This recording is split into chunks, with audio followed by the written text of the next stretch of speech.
Everyone, this is a new Zpryme Now video.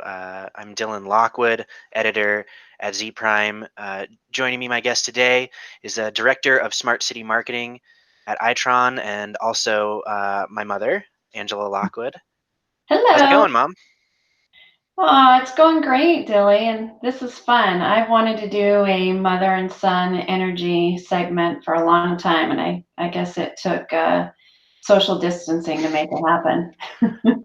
And Mother's Day. Happy Mother's Day to you, Oh, to all the moms out there keeping it real during a pandemic. Um, so, I mean, just it's been a while since we've actually talked face to face. Just how are you doing in general? good. I mean, it's been a challenge, as you know. I'm not like unlike anyone else on the planet who is now dealing with being at home, working full time, having your teenage son home all day, probably doing a little more gaming and using up of my bandwidth than I need during the day. And of course, your dad watching him trying to figure out for the first time how to use Teams and sort of yelling into the speaker like he used to when he got his very first cell phone, like thinking the people on the other end can't hear him. So it's been interesting and sometimes kind of funny. Oh man, I hope he doesn't watch this. um, so I before I there's some things we wanted to talk about in regards to uh, the energy space, but since this is kind of a Mother's Day special, I thought it'd be fun to tell your energy story a little bit, just because bit biased, but I think you've got a compelling story. Because like when I was born, you were still going to school to be a writer, um, and then you hit the ground running when you graduated. So what led you from being that moment when you're graduating college with a kid and as much direction as you've given yourself, and to becoming a marketing director at one of the world's leading tech companies in the smart energy, water, and city space. Well, it's been an interesting and fun and sometimes challenging journey. So, I always wanted to be a writer. Probably started off thinking I wanted to be a novelist, and then I go to college and take some classes and realize that, I'm a little bit more of a analytical thinker than I am creative. So I started taking some classes that sort of pulled on the thread and made me realize, like, okay, there's uh, another path for me that is can still use. Knew I was a great writer and a good communicator, and I felt like I discovered that there were other ways for me to use my skills. So I ended up getting a degree in English with an emphasis in technical communications and then a minor in journalism. And those skills actually proved to be pretty useful when my advisor from college, she worked at an international tech company that was based in Liberty Lake, not Itron, and recommended that I go work for them. They were looking for recent college grads. She said, she's got great skills. So I joined this company's marketing team, worked on sales proposals, learned a ton about marketing and communicating for an international company, and found that I actually really loved explaining to customers the products, what they solve, how they help resolve some of the business challenges that the company was facing. So I learned a lot there and ended up actually leaving that company, started my own company. You might remember when you were 10, I had a small communications consulting company. I worked with small startups here in Spokane. I had a couple of clients, one in Florida and one in Texas. My business was actually growing, and I was at a point where I either needed to invest in my business or get more experience and growth opportunities through corporate. So, I mean, and this was all while you were pregnant with your second child as well, if I recall correctly. well, yeah, well, it was after I had Christian. Yeah. So, yes. Um, So I had my own business uh, through a mutual friend. I got in contact with someone at Itron, did some contracting services there, and ended up just falling in love with the company. I mean, Itron has been an amazing company to work for. You know, I my own personal passions aligned with the company's um, DNA, which is to create a more resourceful world. I mean, helping cities better manage energy, water, and their services to communities. It means a lot to me. It's really important work. I want to make sure that you and your brother and your children and their children have access to water, because I think with changing climate and ongoing drought conditions, water is an incredibly precious resource, and as you know, it takes a ton of energy to pump, purify, and treat water. So we have to think about how to better manage those resources together. Yeah, I mean, and that's a that's kind of a running theme in our family, because Dean, my dad, your husband, he's Mhm. also involved in natural resources, clean water, all that sort of thing. So and now you have a son that runs like the maybe third most popular energy podcast that talks about EVs all the time. So it's No, kind this of is a time to shoot your numbers up. sorry. I mean, the best podcast. Energy Gang's got nothing on us. Subscribe, please like and subscribe.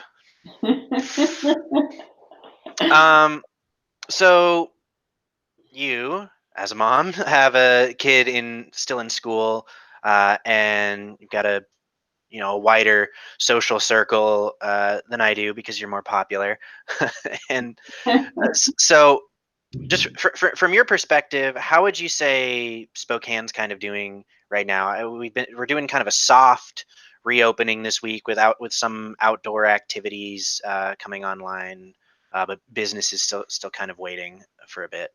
hmm I'd say I'm actually really thankful that the state of Washington and Spokane moved really quickly to get a handle as best as they could on the pandemic, right? We were really quick to act to get the stay healthy, stay home in place.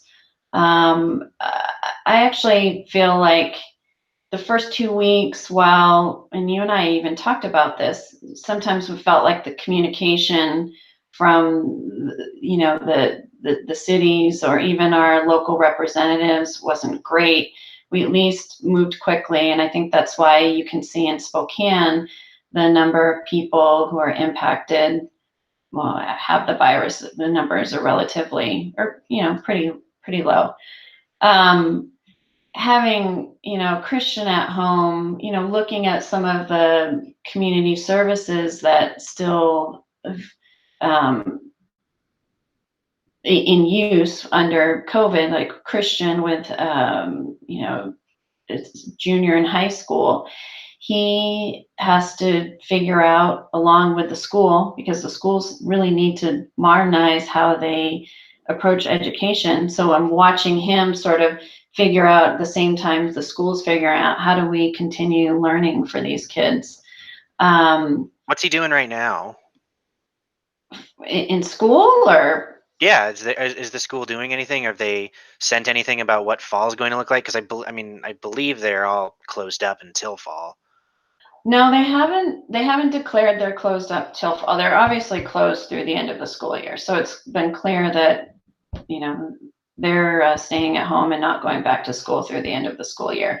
And he has daily Zoom calls with his teachers. They've got a plan laid out for um, learning while they're at home through the end of the year. Yeah, the school has done a nice job of communicating the expectations of students and what that means for, especially as a junior thinking about, applying for colleges, how obviously worried about his GPA, and they've done a nice job of communicating how um, all that's going to work.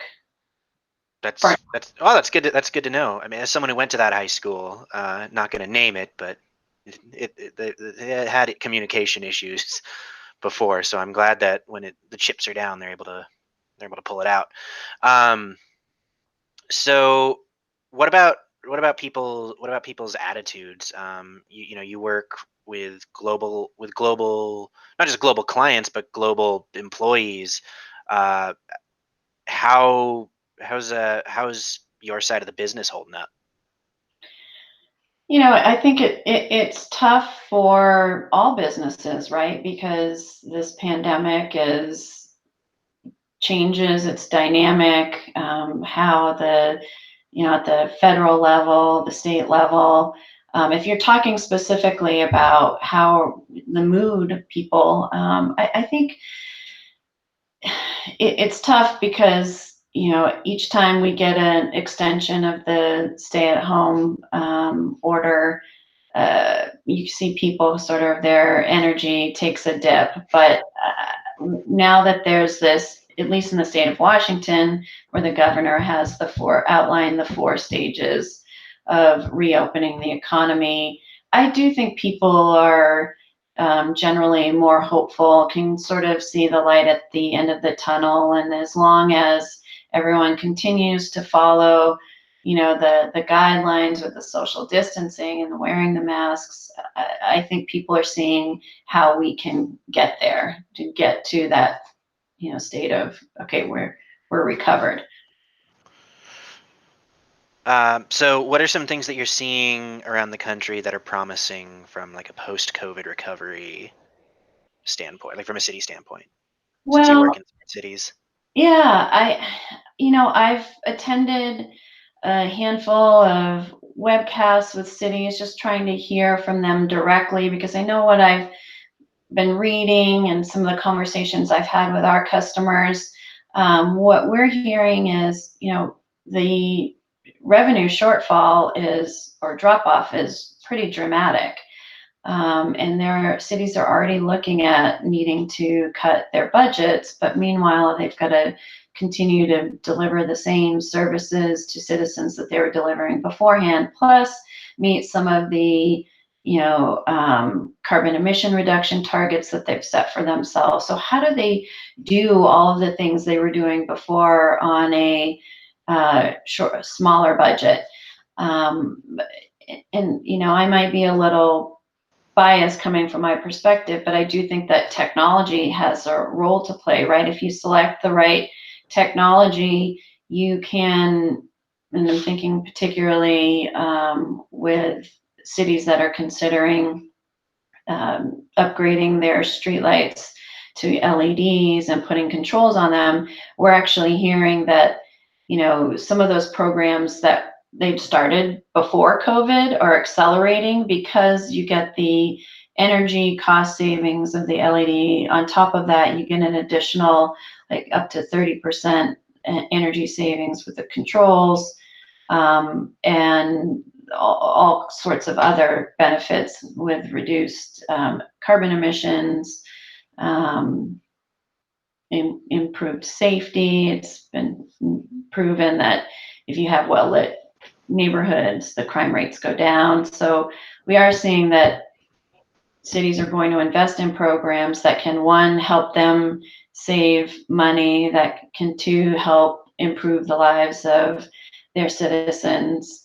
And I think the other thing I'm hearing, which is also equally interesting and sort of goes back to the point you and I were making about feeling like we were not getting timely information when the pandemic first happened, in the first couple of weeks, we're sort of getting that one source of information at the national level. That the cities are recognizing they need a way to connect with their citizens better. So what are they're going to look at community outreach programs. They're going to look at how they can use technology to get information that's credible to citizens. Have you seen anything smart city related that's been put on hold or been shifted drastically as a result of the COVID thing, and as kind of a harbinger of things to come? One of the challenges with smart city programs all along has been funding. Cities have recognized that technology can help further their initiatives, but funding has always been a challenge. And now, following COVID, with tight budgets, it makes it even more of a challenge. You can One of the things that Itron is doing to help alleviate that burden is we just announced a financing program that we're offering that's backed by a key bank that will help remove funding as a barrier to investing in smart city programs. So ultimately, what do you hope to see the energy industry like learn from this mess that we're currently in? What do you hope that the industry kind of looks like on the other side of this? Mm. I I really hope that we use this as an opportunity, and it's not even just in our industry, but as I mentioned, with the educational system needing modernizing our infrastructure to do what we need to do on a day-to-day basis, preserve our resources, educate our kids, conduct financial services. I think I really hope that we have an opportunity to, as a kind of a nation, to look at some of the um, areas in our country that need to be modernized, and critical infrastructure is one, right? In cities and communities. I get what you're saying, that we now is not the time to be afraid of taking a risk on a technology, because you, your business might not survive long enough if you don't take that risk with the current economic situation. Yeah, I guess what I'm trying to say is that technology is not the barrier to transforming and modernizing our cities, communities. It's really uh, there. You just need to have all of the pieces of the puzzle come together to get the outcome that cities are looking for. Yeah, and I think that's sage wisdom on a from a mother on a Mother's Day special. Uh, do you uh, do you have anything to say to all the other energy moms out there? Power on, moms. I like the pun. I mean, now, Pun intended. I'm sure all of my Z Prime coworkers are understanding where the Slack puns come from at this point. Um, so I mean, first off, I want to thank you for coming on Z Prime now and talking with me. But more than that, I want to thank you for everything you've done for me in my 27 years of life. Everything that's made me what I am today, and I love you very much, and I'm happy to share this Oh, space with you. I love you too. And we'll call it there. Okay. Happy Mother's Day, everybody. Happy Mother's Day.